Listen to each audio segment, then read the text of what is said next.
Okay, we are on. Finally, I can put my shoes back on. Oh my God! So if she's so allergic to it, why isn't she dead now? Marcus to home. Marcus to set. Does anyone hear like a throbbing? That's the best way I can describe it. Just like a throbbing sound. Like a deep throbbing.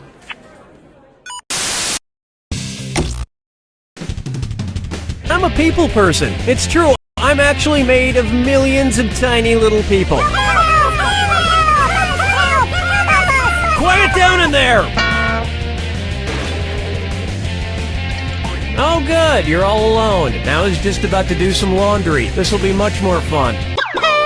And your wrong answer of the game is being sponsored by... Hoarder Helpers! Are you a hoarder? We're here to help you hoard more stuff. Absolutely no psychiatrist on staff. Pick the wrong answer associated with our sponsor to win a fabulous prize and big cash. And we're off. Get ready, time for question. One. Let's start with London britches falling down.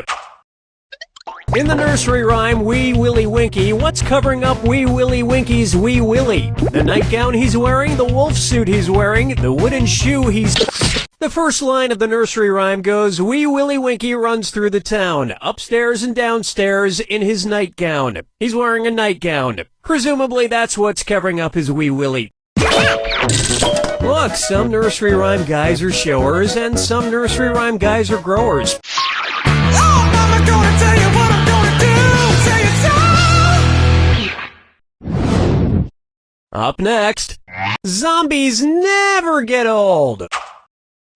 What might you see in a television show called The Balking Dead? An army of zombies walking backwards, a horde of zombies walking in circles, a swarm of zombies walking on tiptoe, or a legion of zombies refusing to walk at all. If the dead are balking, that means they've stopped short or are refusing to move forward for some reason. Kind of like the plot of Walking Dead Season 2. Dance with me, Disco 3.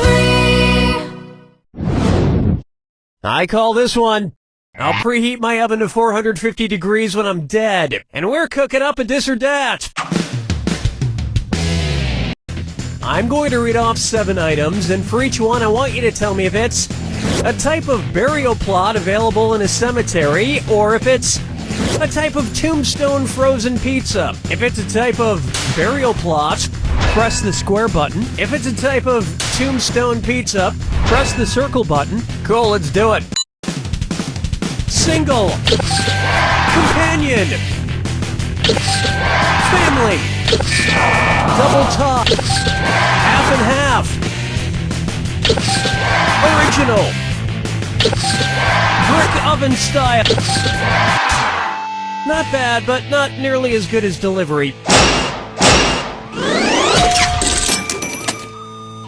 When I die, I want to be cremated, but not just in any oven, in a pizzazz pizza oven. That way every part of me is cooked evenly.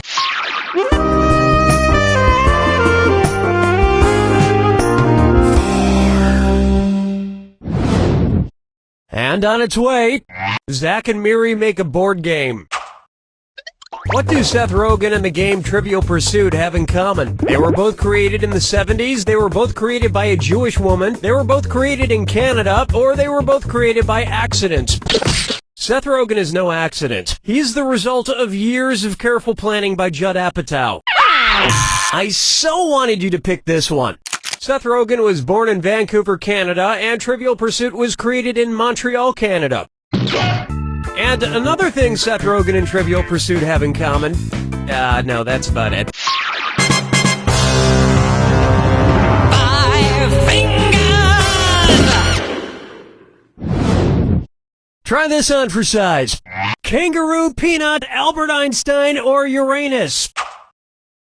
Kangaroo, peanut, Albert Einstein, or Uranus. Steven Spielberg modeled 1/3 of E.T. after this subject. Kangaroo, peanut, Albert Einstein, or Uranus?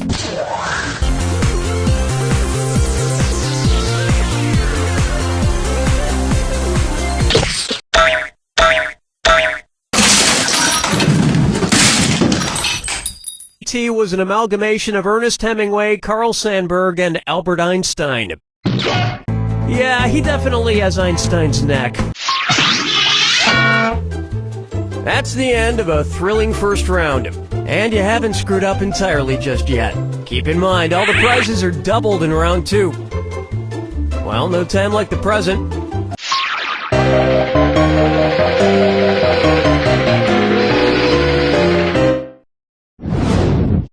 Take a stab at I've been framed.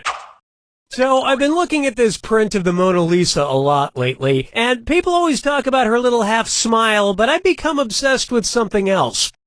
What the hell is the Mona Lisa looking at? Something to her right, something to her left, something straight ahead, or something behind her? The Mona Lisa is looking over to her left. Which is weird because there's nothing over there but my Far Side calendar. Nobody's found that interesting in years. Question 7. Get up and shake your monkey bang. How about, what's black and black and black all over? If during a battle of wits with the Riddler, Batman were unable to solve the riddle of the Sphinx, what might the Riddler say to mock him? Looks like you're not as smart as Oedipus, Bat Breath. You're certainly no Anubis, Bat Brain. You're dumber than Socrates, Bat Bungler. Or even King Arthur figured that one out, Congratulations, not. Were you thinking of this one? In the Greek play Oedipus the King, Oedipus is the only one capable of answering a devious riddle posed by a murderous sphinx. You know the Riddler has lost his touch when he starts asking riddles anyone could just look up on Wikipedia. Follow me down to the sea.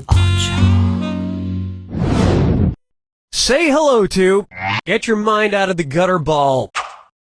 It's the put the choices into order, then buzz in and see if you are right. Question. And if you knock down a right answer here, I'll roll some extra cash your way. Put these bowling pin arrangements in order of most to fewest pins left standing. 7-10 split, dinner bucket, Christmas tree. Dinner bucket, Christmas tree, 7-10 split, Christmas tree, 7-10 split, dinner bucket, Christmas tree, dinner bucket, 7-10 split, or dinner bucket, 7-10 split, Christmas tree. Here's what you meant to pick. A dinner bucket is when there are 4 pins left standing, the 2, 4, 5, and 8 pins. A Christmas tree is 3 pins left standing, either the 2, 7, and 10, or the 3, 7, and 10. And in a 7-10 split, there are, of course, 2 pins left standing, the 7 and 10 pins. All those numbers hurt my brain. That's why I usually let the bowling computer do it for me. I also let the bowling computer do my taxes.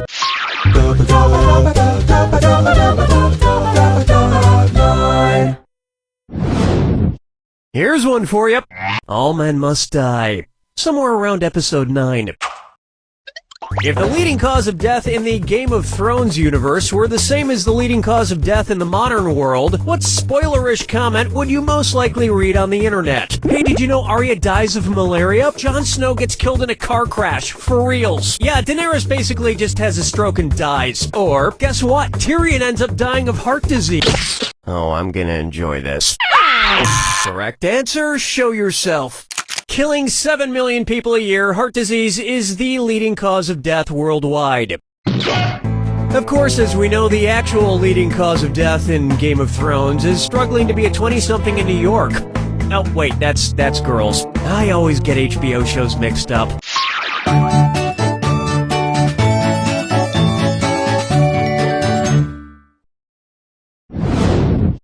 Here's one I like to call, Melts in Your Pretty Mouth. Based on the gender roles assigned by the Mars Company, which M&M's character could give birth to an M&M's Mini? Red, yellow, blue, or green?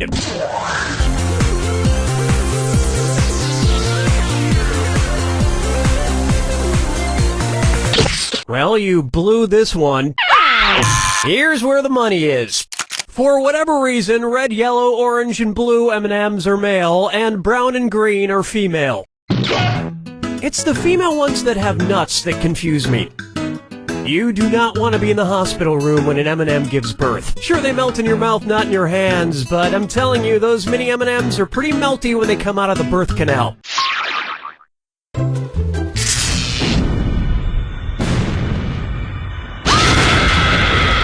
Brace. I'm sorry. Was I talking too much? Fine. Here's your clue. Getting the beast of me. What animal are you surrounded by? Good luck.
That's all she wrote! I think people who surround themselves with animals are really just lonely. Sure, I myself own 2 cats, but whenever I see a guy with 3 cats, I think, oh man, that guy must not have a friend in the world. What a total loser. You don't know Jack!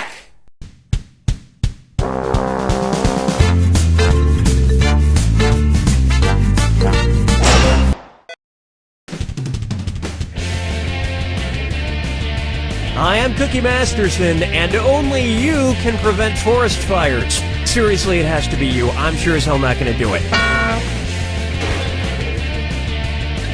1 player. Alright, this is gonna be a party. And today's wrong answer of the game is being brought to you by The Vegan Cannibal Supply Company. Flesh-free foods for the conscientious cannibal. Find the wrong answer associated with our sponsor to get yourself some sweet prizes and bonus cash. Okay, let's get this show on the road. Get ready, time for question. 1. First up, let's all welcome Paul Rudd. You guys are in for a treat, because this episode is a very special one. Perhaps the best one we'll ever do, honestly. We have a special guest, one of the biggest stars of movies today, and just one of my personal all-time favorites. I love this guy. I love him, okay? What can I tell you? All right. The one and only Mr. Paul Rudd. Paul Rudd! Is Paul Rudd here yet, Bob? No, not here yet, Cookie. Okay. I'm sure he'll be here any minute. In the meantime, we can get started. Let's say Paul Rudd makes a romantic comedy about Alexander the Great as he faces his own mortality. If the movie takes place the year Alexander the Great died, what should it be called? This is 19, this is 32, this is 40, or this is 63? I think you know it's coming. Oh, you're gonna kick yourself. Alexander the Great notoriously died young at the age of 32 of unknown causes, but some accounts claim he was poisoned. But you know, I would never poison you, Paul, because... Oh yeah, he's not here. Still, that joke doesn't really work without him. I'm sure he'll be here soon. We should keep going. He'd want us to keep going. Oh, Mama, gonna tell you what I'm gonna do. Say it so. May I introduce Paul My Finger? Just keep it together, Cookie. He'll be here. He'll be here. Okay. If Paul Rudd were a tamarin, what would he be?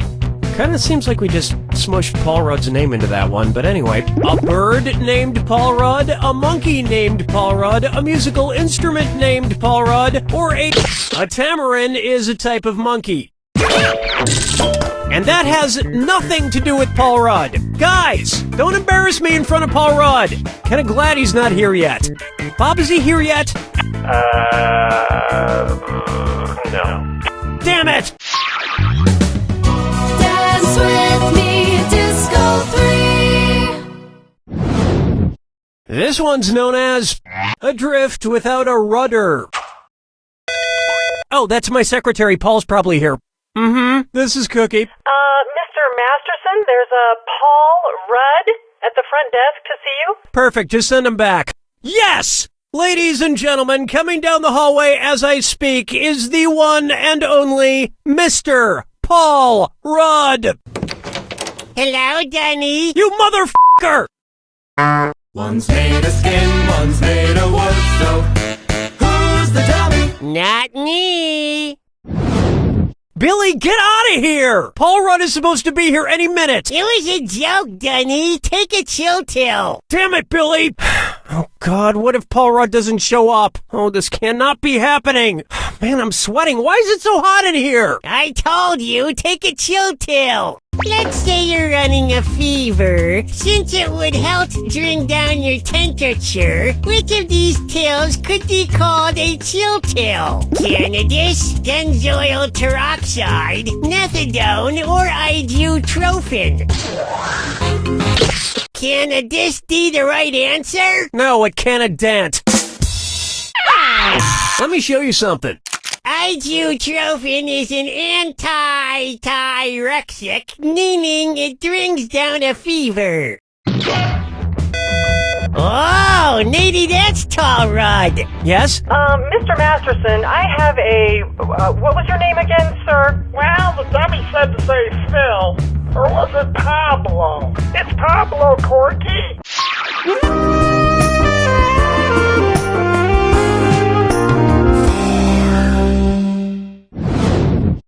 Let's try Let There Be Rudd.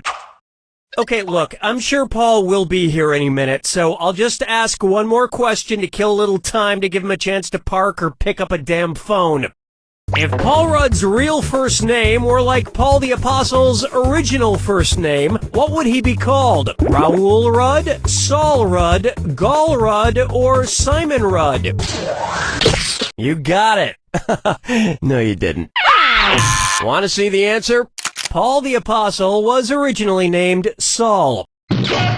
He changed it because his publisher thought Saul sounded, and I quote, too Jewish.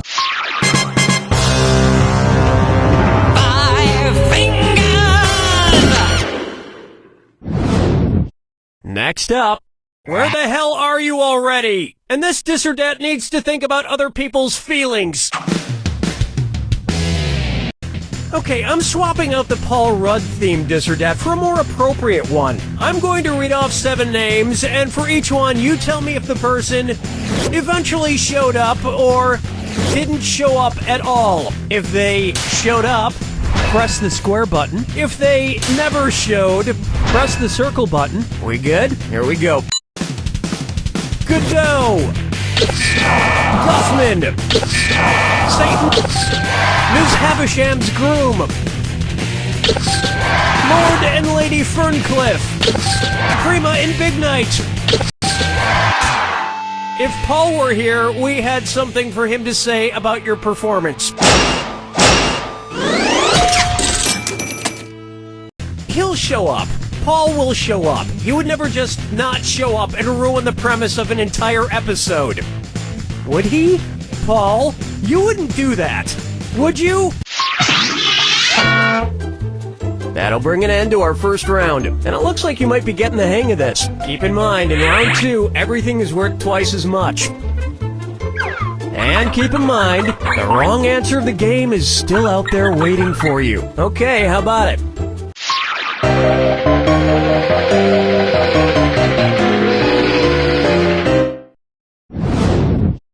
Why not try Paul is dead? Hold on. If Paul's not here, he probably has a really good reason, right? Right? Something bad might have happened.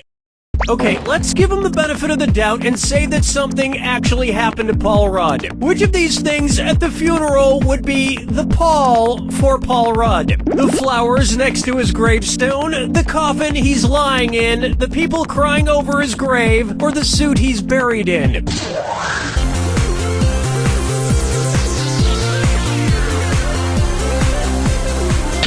Honest mistake. Here's what a right answer looks like. The pall can refer to a heavy cloth draped over a coffin or the coffin itself once there's a body inside. All joking aside, I do hope Paul Rudd is alright. Bob, has there been any word from— No, nothing. I will murder him! Question 7. Get up and shake your monkey bang. Next, the Zodiac Thriller. Okay, you know what? I've got to get my mind off Paul Rudd for a minute. Perfect time to do this Leo DiCaprio question. Which Leonardo DiCaprio movie was the closest to being born a Leo? Django Unchained, December 25th, 2012. What's Eating Gilbert Grape, March 4th, 1994. Inception, July 16th, 2010. Or Revolutionary Road, January 23rd, 2000. Leos are born between July 23rd and August 22nd. Leos, of course, are known for being friendly, outgoing, and dependent on poor accents. Follow me down to the sea. It's time for Ready, Set, Go. Alright, it's becoming painfully obvious this isn't going to happen. Yes. Mr. Masterson, old man, Pablo is still waiting. Can you please get him out of here? It's me, Corky. Pablo. Send him back. What's that thing? Who's that fella? Where's that screwly up doodly doo? It's Foggy Facts with old man. Scooty up, do I forget?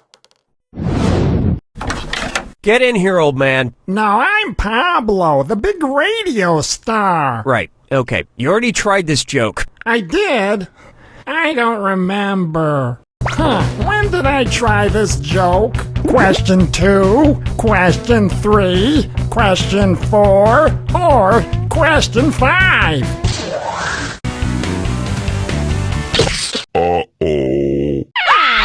It was begging to be picked. Oh, that's right. That little wooden kid told me to do it in question 3. What could have happened to Paul Rudd? Where is he? Paul Rudd? Oh, you mean the fella who called about 20 minutes ago? Well, what? You talked to Paul Rudd, old man? Ah, sure I did, Corky. He asked for someone named Cookie, but I told him ain't nobody by that name works here, boy. Now get out of here. What is wrong with you? I'm gonna kill you, you wrinkly bag of shit. Ow! Ow, my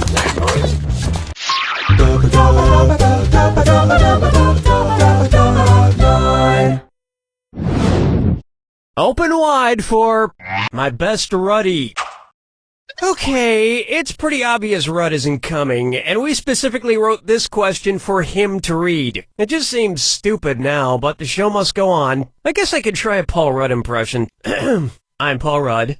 I'm Paul Rudd. Slap into bass. Yeah, okay.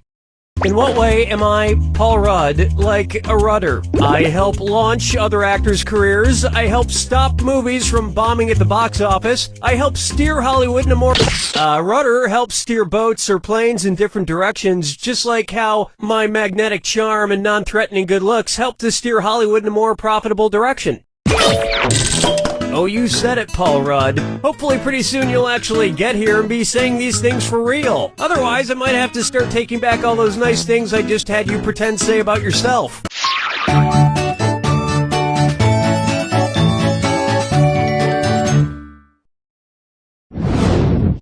This one's called Better Late Than Even Later.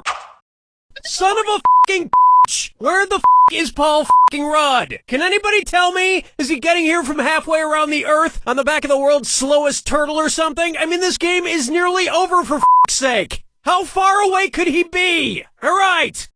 Considering the circumference of the Earth, and assuming he's not somewhere in space, what's the farthest distance away that f***ing asshole Paul Rudd could be right now? About 18,090 miles, about 4,200 miles, about 12,450 miles, or about 24,901 miles. Any last words? Too late. Watch how easy this is. The Earth has a circumference of about 24,901 miles. For Paul Dud to be as far away from me as possible, he would have to be half that distance away. So about 12,450 miles, or 12,450.5 miles exactly. I think that would put him somewhere near Perth, Australia, but he has a lame summer home there or something. What a lame Paul Rudd type of thing to own. I hate you, Paul Rudd. I loved you once, but now that's over.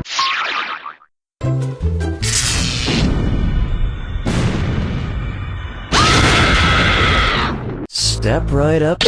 Well, don't mind me then. Here's your clue. Just don't pick Paul Rudd. The clues help, I guess, whatever, but most importantly, never pick Paul Rudd.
There it is! Well, that's it. I'm crushed, but we have one more message from legal. Hello, I'm Kurt, and I just wanted to take a moment to step away from all the laughs and say, for the record, that Paul Rudd was never supposed to be in this episode. He never said he would do it. In fact, we never contacted him.